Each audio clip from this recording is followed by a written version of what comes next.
Technology helps us reach more people and serve more effectively. Let us now witness the presentation of our Android app. Now, let us invite Arun Raj sir, the National Award winner, India Youth Icon Award winner, and Kalaban Mani സംസ്ഥാന സർക്കാർ ഏർപ്പെടുത്തിയ സാംസ്കാരിക വകുപ്പിൻ്റെ യുവതായകനുള്ള award, American global achievement award എന്നീ awards എല്ലാം sir achieve ചെയ്തിട്ടുണ്ട്. Now I invite Arun Raj sir for android app presentation. Hello everyone, welcome to the Indian Voice, first ever community television network in India. Hello everyone, welcome.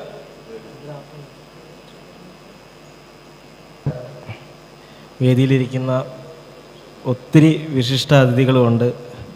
അതുകൂടാതെ തന്നെ എന്നെക്കാട്ടിലും കൂടുതൽ അറിവുള്ള എന്നെക്കാളും നല്ലോണം പ്രസംഗിക്കുന്ന ഒരുപാട് പേർ ഈ വേദിയിലിരിപ്പുണ്ട്. അപ്പം ഞാൻ വലിയ പ്രസംഗങ്ങളൊന്നും ചെയ്യുന്നില്ല. എൻ്റെ ഈ കർത്തവ്യം എന്ന് പറഞ്ഞാൽ ഇതിൻ്റെ ഈ ആൻഡ്രോയിഡ് ആപ്പ് നമ്മൾ ലോഞ്ച് ചെയ്യുക എന്നുള്ളതാണ്. അപ്പോൾ അത് ആദ്യം തന്നെ നിർവഹിക്കാം.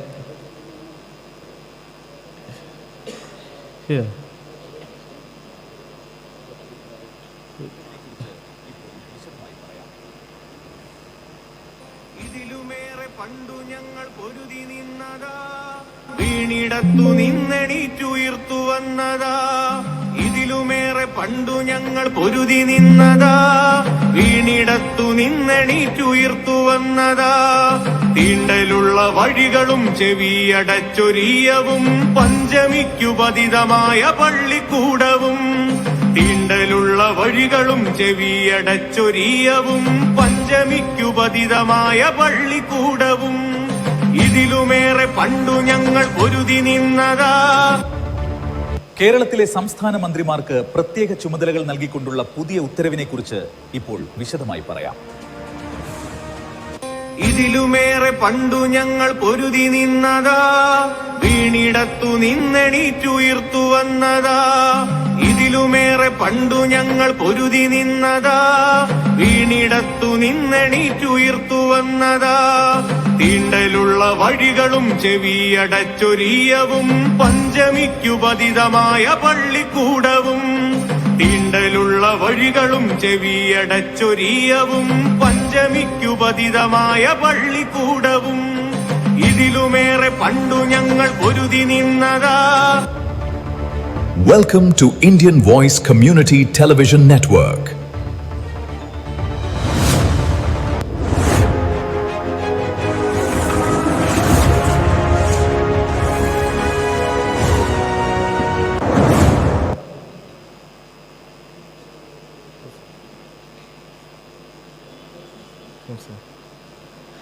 എല്ലാവർക്കും നമസ്കാരം.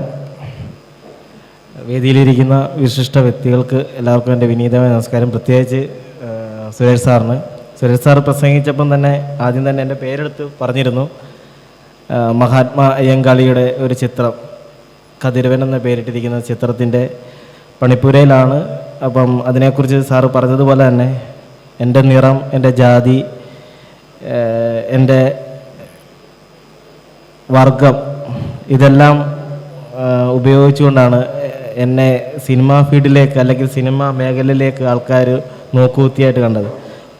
അപ്പോൾ സാർ എന്നെപ്പോലെ തന്നെ ആ സിനിമയുടെ സ്വപ്നവുമായി സുരേഷ് സാറും എൻ്റെ കൂടെ യാത്രയിലുണ്ടായിരുന്നു.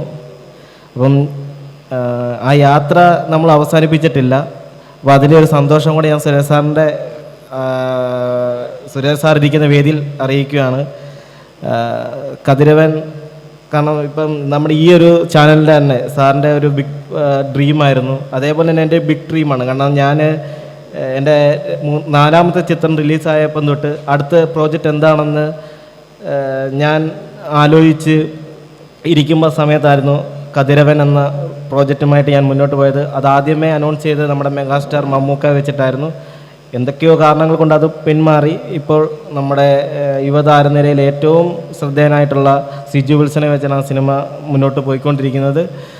സാറേ, എന്തായാലും അത് ഓണത്തിന് റിലീസ് ചെയ്യും സാർ. അതിനും ഇവിടുത്തെ ഇതിൻ്റെ ഈ ഫണ്ടർ തന്നെ പറഞ്ഞിട്ടുള്ളത് പോലെ തന്നെ ക്രിസ്ത്യൻ വിഭാഗത്തിലെ ഒരാളാണ് സാറിൻ്റെ കൈത്താങ്ങെന്ന് പറഞ്ഞതുപോലെ തന്നെ എൻ്റെയും ഒരു ദൈവദൂതനെ പോലെ എൻ്റെ ഡ്രീമിനും ഒരു കൈത്താങ്ങായി, അല്ലെങ്കിൽ എൻ്റെ സ്വപ്നങ്ങൾക്ക് എൻ്റെ സ്വപ്നങ്ങളെ ചേർത്ത് പിടിക്കാനായി ഒരു 4 കൂട്ടം ക്രിസ്ത്യൻ വിഭാഗത്തിലെ ആൾക്കാർ വന്നിട്ടുണ്ട്. എൻ്റെ ആ ഡ്രീം എന്താണെന്ന് മനസ്സിലാക്കി അവരെൻ്റെ കൂടെ നിന്നു. ഇപ്പോൾ അതിൻ്റെ പണിപ്പുരയിലാണ്. ചെന്നൈയിലും ഹൈദരാബാദിലുമായിട്ട് എൻ്റെ വർക്കുകൾ പുരോഗമിച്ചുകൊണ്ടിരിക്കുകയാണ്. അത് ഒന്നാമത്തെ കാര്യം. നമ്മളിപ്പോൾ അതിനെക്കുറിച്ചൊരു കാര്യം പറയാനല്ല, സാർ പറഞ്ഞുകൊണ്ട് എന്നതൊരു ഇതായിട്ട് പറഞ്ഞതാണ്. ഞാൻ സോഷ്യൽ മീഡിയയിലൂടെയും പത്രമാധ്യമങ്ങളിലൂടെയും ഏറ്റവും കൂടുതൽ പറഞ്ഞ ഒരു കാര്യമാണ് നമ്മൾക്കൊരു ചാനൽ, അതായത് സാധാരണ ജനങ്ങൾക്കൊരു ചാനൽ വേണം എന്നുള്ളൊരു കാര്യം ഞാൻ പറഞ്ഞിട്ടുള്ളതാണ്. അന്ന് പലരും എന്നെ കളിയാക്കുകയും പുച്ഛത്തോടെ സംസാരിക്കുക, ഇതൊന്നും നടക്കത്തില്ല, ഇതൊരു വെറുതെ ഒരു സംസാരമായി പോകും എന്ന് പറഞ്ഞതാണ്. അങ്ങനെ നിങ്ങൾക്കെല്ലാവർക്കും അറിയാം ബിഗ് TV എന്ന് പറഞ്ഞൊരു ചാനൽ, അതിൻ്റെ ഉദ്ഘാടന സമയത്ത് എന്നെ അതിനകത്തിലൊരു ഗസ്റ്റായിട്ട് ക്ഷണിക്കുകയുണ്ടായി. അന്ന് ഞാൻ അതിന് പോകാൻ താല്പര്യപ്പെട്ടില്ല. കാരണം വേറെ ഒന്നും കൊണ്ടല്ല, കാരണം നമ്മുടെ ശബ്ദവും എങ്ങും അതിൻ്റെ ഉദാഹരണം തന്നെ ഞാൻ വെറുതെ പറയാം. അതായത് രാഷ്ട്രപതിയുടെ കയ്യിൽ നിന്നും കേരളത്തിൽ തന്നെ ആദ്യമായി യൂത്ത് ഐക്കൺ അവാർഡ് മേടിച്ചപ്പം ഒരു കോളത്തിൽ, അതായത് അത് എൻ്റെ ഫേസ്ബുക്ക് ഫോളോ ചെയ്യുന്നവർക്കറിയാം, മംഗളത്തിനകത്ത് ഒരു ചെറിയൊരു കോളത്തിനകത്താണ് ആ ന്യൂസ് വന്നത്.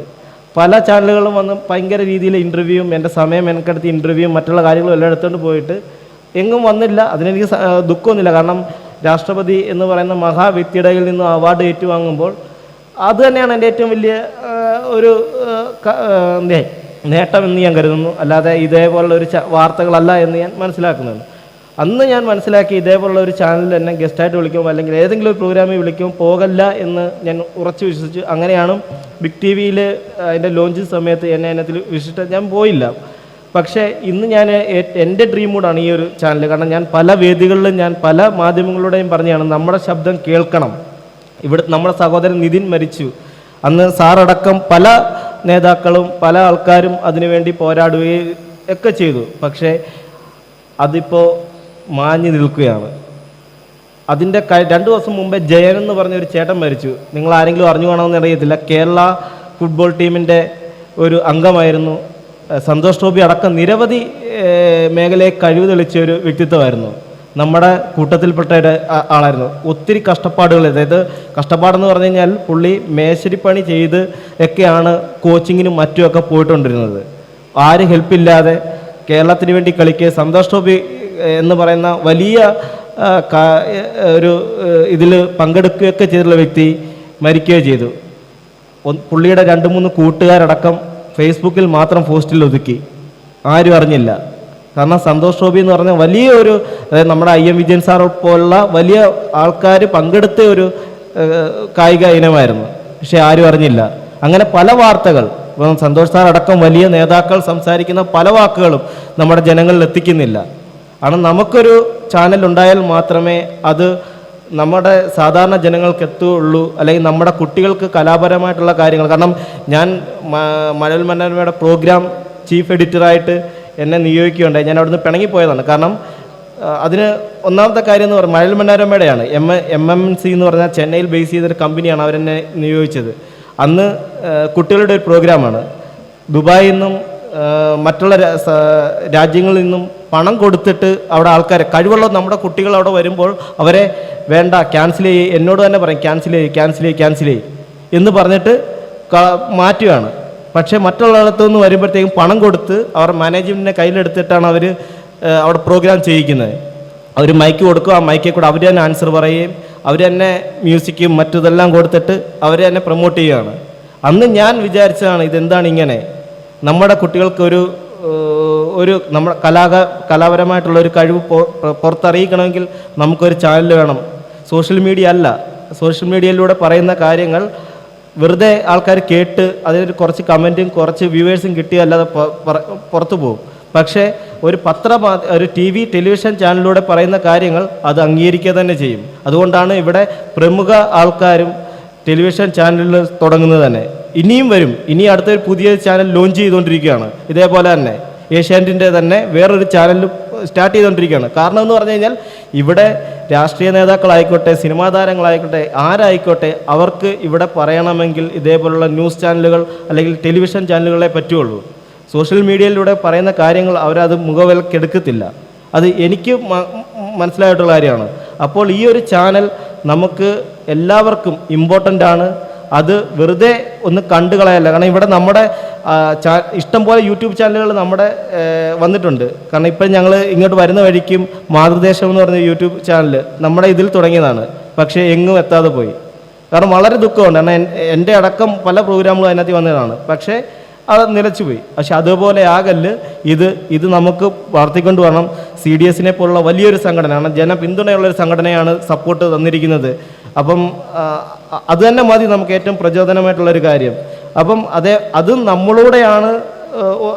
അവർ പിന്തുണ തന്നുകൊണ്ട് മാത്രം പോരാ, നമ്മളും ഇത് ആൾക്കാരിൽ എത്തിക്കണം. ഇതൊരു വലിയൊരു പ്രസ്ഥാനമായിട്ട് നമുക്ക് വളർത്തണം. ഏഷ്യാനെറ്റ് ന്യൂസിനെ പോലെ, മഴവിൽ മനോരമ പോലെയും, ബിഗ് TVയെ പോലെയും നമുക്കും അവരെക്കാളും മുൻപന്തിയിൽ എത്തണം എന്നുള്ളൊരു റിക്വസ്റ്റാണ് ഞാൻ ഇതിനകത്ത് പറയുന്നത്. പിന്നെ ഇതിൻ്റെ ചെയർമാനോട് എനിക്കൊരു റിക്വസ്റ്റ് ഉണ്ട്.